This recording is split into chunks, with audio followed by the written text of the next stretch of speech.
Uzunluğu 66 sm olan parça 1, 2, 3, 5 nisbətində 4 hissəyə bölünmüşdür.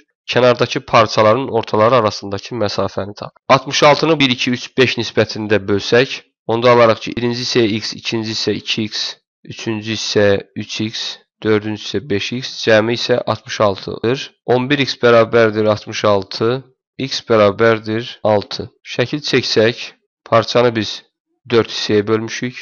Birinci hissənin uzunluğu x-dir, yəni 6-ya bərabərdir. İkinci hissənin uzunluğu 2x-dir. Ona görə də 2-yə vururuq 12-yə bərabərdir. Üçüncü hissə 3x olduğuna görə 18-dir. Dördüncü hissə isə 5x olduğuna görə 5 dəfə 6 30 edər.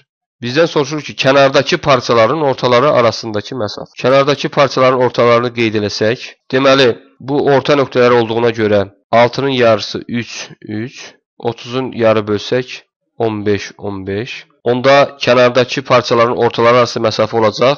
Buna biz K ilə işarə etsək, K bərabər də olacaq 3 üstə gəl 12, üstə gəl 18, üstə gəl 15. O da bərabərdir 48. Deməli, kənardakı parçaların ortaları arasındakı məsafə 48 sm-dir.